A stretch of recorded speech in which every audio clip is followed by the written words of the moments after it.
course is very intelligent the way it's split between 3 parts. So the first part focuses on, you work from the ground up, the first part focuses on asana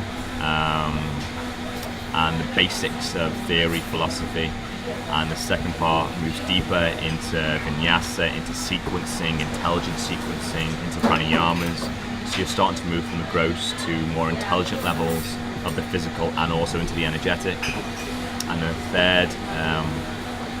third part we focus primarily on internal practice, completely on internal practice. So going from the gross to the more subtle layers. So we work on the physical body, then the energetic, and then we really work to, in the third part, with energetic body and with the mind. So to achieve the ultimate goal of yoga, or the end goal of yoga, which is yoga chitta vritti, how to cease giving birth to fluctuations of the mind, to gain complete control of the mind, and to remove kleshas, obstacles or roots of suffering. So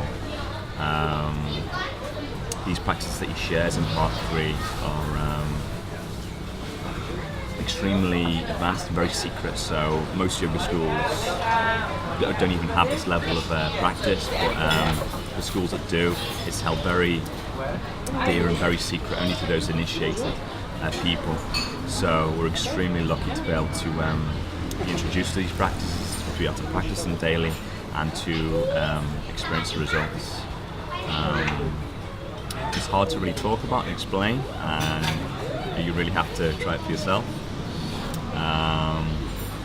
But in a nutshell, the practices are very traditional, authentic, but also extremely, there's a lot of science behind it. So even where all of this, yogic knowledge, philosophy comes from thousands of years ago, when you look through the philosophy, there's actually a great deal of amazing science, things that were only discovered by modern day science, relative recent history, and behind these practices there's also a lot of amazing science. So if we just talk about attention control for a minute, we have 5 organs of perception: sight, hearing,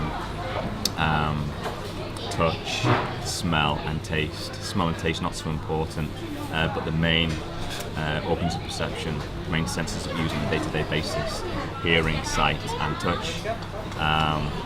So to control the mind, we use practices for all these 3 levels, all these 3 organs of perception, and we're able to obviously more effectively still the mind. And so in terms of location, VIKASA is such a beautiful place, set in this perfect serene environment, right on the ocean on the cliffside, with beautiful people, beautiful staff, such an amazing energy here, really special, and the food, amazing. And it's such a privilege to be able to take the universal course here, because most of the programs are taught in cities, in Shanghai, in Hong Kong, in Singapore, and it's much harder to get into that yoga state in those kinds of places, especially when you're commuting to and from a course every day. You've got to sort out accommodation separately, you've got to sort out your meals separately. Whereas here, you're just here in this very beautiful, perfect place, conducive to yoga practice, and you don't have to think about anything. You can just get fully immersed into the journey and simultaneously be in paradise.